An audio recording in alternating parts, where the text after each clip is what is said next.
Saudara, pro dan kontra soal aturan iuran tapera muncul di antara masyarakat, utamanya para pekerja. Mereka menilai aturan ini memberatkan dan harus dikaji ulang. Tidak efektif lah, gitu. Dan terlalu cepat untuk ngambil keputusan seperti ini. Gitu. Harusnya kan diinformasikan dulu ke masyarakat atau kemana. Jangan langsung itu. Ya memang sih, ya ada pro kontranya itu sampai kalau saya sih nggak setuju aja. Kalau buat saya pribadi sih agak kurang ya, karena kalau kita yang udah punya rumah sendiri kan kayaknya nggak efektif lah gitu. Mungkin kalau untuk yang lain-lain mungkin yang mereka lebih oke lah, belum ada rumah yang masih single mungkin kayak gitu oke lah. Sejujurnya sih nggak setuju ya, karena harusnya tapera itu harus untuk pekerja-pekerja yang masih single gitu, yang fresh graduate gitu, dan itu sangat mungkin akan membantu ya. Kalau untuk kami yang udah berkeluarga kayaknya nggak cocok deh gitu. Apalagi saya sudah punya rumah gitu kan. Kalau menurut saya cukup memberatkan ya, karena kan selama ini kita udah banyak potongan ya dari PP 21, terus jam sostek gitu sih. Kalau menurut saya dengan tapera ini yang mungkin manfaatnya nggak bisa langsung dirasakan, mungkin buat karyawan seperti saya ya itu cukup memberatkan. Kalau menurut saya sih kurang tepat aja ya, karena dari perusahaan kita juga udah banyak banget potongan-potongan dari perusahaan, entah itu dari BPJS, tenaga kerja, sampai asuransi gitu. Menurut saya sih ya kurang tepat aja sih untuk 3% tersebut. Menurut saya pribadi cukup sepertinya akan memberatkan baik itu PNS, pegawai BUMN maupun swasta lainnya, karena ada potongan-potongan lainnya yang kita butuhkan. Nah, selain tapera itu kan kita juga udah ada potongan lainnya seperti BPJS dan lainnya. Nah, yang menjadi polemik itu karena si tapera ini diduga ataupun dianulir akan bisa mulai dicairkan ketika si pegawainya pensiun, atau bahkan ada pegawai juga yang sebenarnya udah punya rumah kan, tetapi kenapa harus punya potongan tapera itu untuk subsidi silang. Ketua Asosiasi Pengusaha Indonesia, Sinta Wijaya Kamdani, meminta pemerintah untuk mengoptimalkan manfaat layanan tambahan atau MLT perumahan pekerja bagi peserta program jaminan hari tua BPJS Ketenagakerjaan sebagai ganti tapera. Apindo menilai program tapera memiliki mekanisme yang sama dengan BPJS Ketenagakerjaan. Sebenarnya penyediaan perumahan rakyatnya itu sebenarnya bagus gitu. Cuman mengapa kita harus dibebankan tambahan iuran lagi gitu. Padahal saat ini juga sudah ada untuk kesiapan melalui JHT ini gitu ya, program MLT. Nah, jadi ini yang sebenarnya mendorong kami menyikapi ya, bahwa pada prinsipnya kami ini bukannya against tapera C, tapi dari sisi iuran yang harus ditambahkan dan dibayarkan kembali. Nah, kalau kami melihat sebenarnya kalau konsep ini mau dipakai, pertama, kalau tamanya tabungan ya sukarela aja gitu. Jadi tidak perlu mengharuskan pemberi kerja dan pekerja untuk mengiur. Saudara, hari ini Badan Pengelola Tabungan Perumahan Rakyat atau BP Tapera akan menggelar konferensi pers. Untuk informasi selengkapnya kita sapa jurnalis Kompas TV Dipo Nurbahagia di Istana Kepresidenan Jakarta. Dipo, selamat siang. Ramai kemudian penolakan pengusaha dan pekerja terkait iuran tapera. Apakah pemerintah akan mengkaji ulang kebijakan tersebut, Dipo?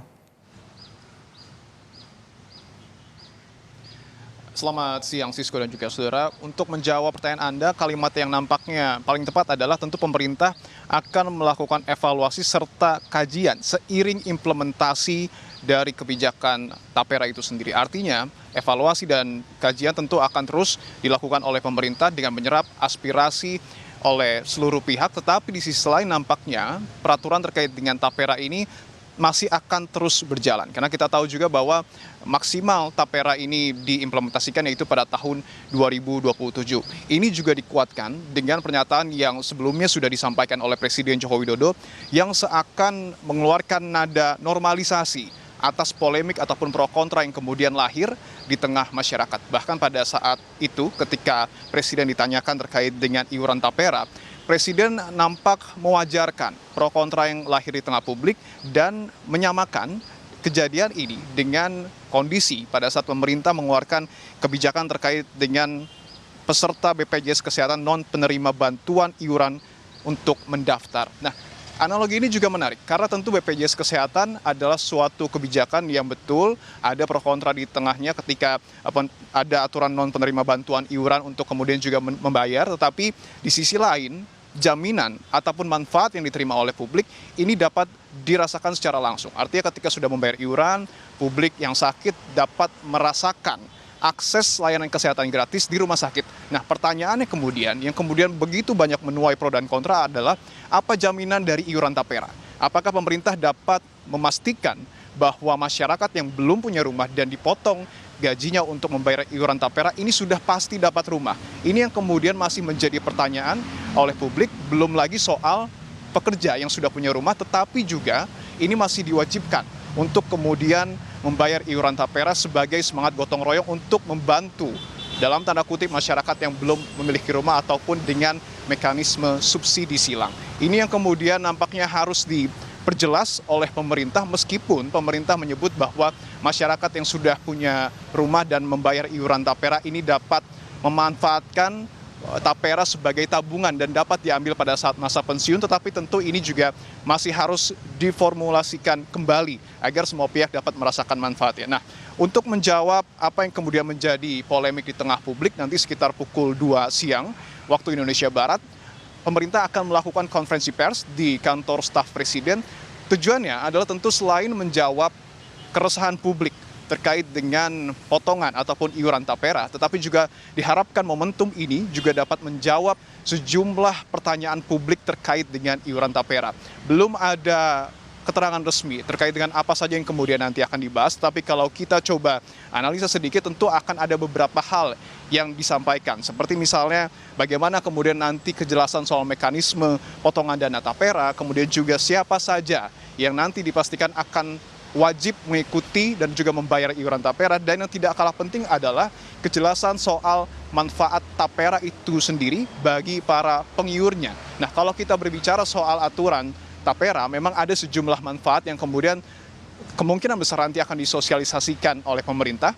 Manfaat tapera seperti misalnya adalah untuk digunakan sebagai kredit renovasi rumah, kemudian juga kredit bangun rumah, kredit pemilikan rumah, dan juga tapera ini dapat dimanfaatkan untuk akses kredit pemilikan rumah atau KPR dengan tenor panjang 30 tahun dan suku bunga tetap di bawah suku bunga pasar. Hal-hal ini sepertinya nanti kemudian akan dijelaskan oleh pemerintah, selain juga nanti tentu wartawan akan menanyakan sejumlah pertanyaan yang kemudian juga lahir di tengah publik untuk dijawab secara langsung oleh pemerintah.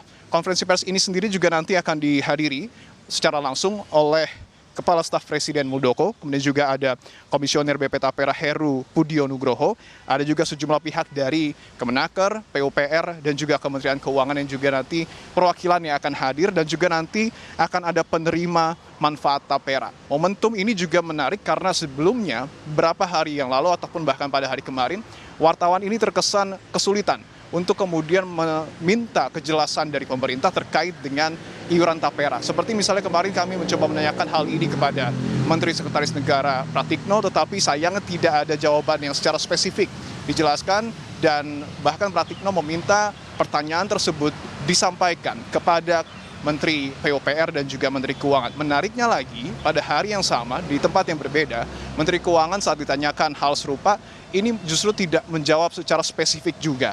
Artinya, kebingungan-kebingungan ini diharapkan dapat diasosiasikan ataupun dapat dijawab oleh pemerintah dalam konferensi pers nanti yang akan berlangsung pada pukul 2 siang di kantor staf Presiden, Sisko. 2 siang kita akan menunggu bagaimana nanti mekanisme, kemudian jaminan apakah dapat rumah, serta juga bagaimana untuk pekerja yang sudah memiliki rumah. Terima kasih Dipo Nurbahagia melaporkan langsung dari Istana Kepresidenan Jakarta.